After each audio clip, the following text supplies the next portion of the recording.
আপনাকে ইহুদিরা যেভাবে খেলাইতেছে, ইতিহাস আপনারা জানেন না। ইংল্যান্ড থেকে এই ক্রিকেটের খেলার আগমন ঘটেছে। মুসলমানদের খেলা ছিল তাদের লাঠি, মুসলমানদের খেলা ছিল তরবারি খেলা, মুসলমানদের খেলা ছিল দৌড় প্রতিযোগিতা, মুসলমানদের খেলা ছিল ঘোড়দৌড়, মুসলমানদের খেলা ছিল সাঁতারের প্রতিযোগিতা, মুসলমানদের খেলা ছিল কুস্তি। যেই খেলাগুলোর মাধ্যমে মুসলমান তার নিজেকে হেফাজত করার কিছু শক্তি সে অর্জন করতে পারত, এগুলো ছিল খেলা। আর এখন যে ক্রিকেট আর ফুটবল, এই ক্রিকেট আর ফুটবলের মাধ্যমে কেউ নিজেকে আত্মরক্ষা করার মতো কোনো শিক্ষা পায় না।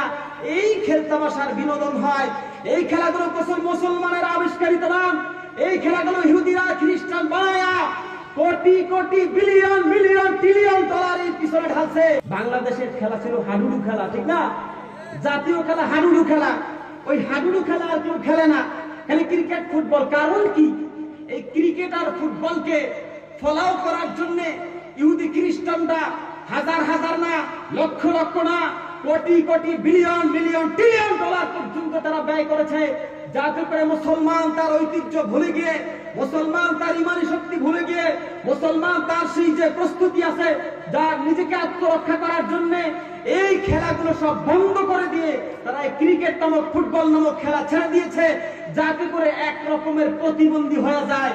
হঠাৎ করে যদি কখনো দেশ রক্ষার জন্য প্রয়োজন হয়, হঠাৎ করে যদি ভারত থেকে আক্রমণ করে, হঠাৎ করে যদি ভিন্ন দেশ থেকে আক্রমণ করে, এটা রক্ষা করার কোন শক্তি যাতে এই জাতির না থাকে, এই জন্য এই খেলা ইহুদি আর খ্রিস্টানরা আপনাকে আমাকে শিখিয়েছে। কথা বলেন ঠিক কিনা? এটা মুসলমানের কোন বানানো খেলা নয়। ইতিহাস আজকে জানে না।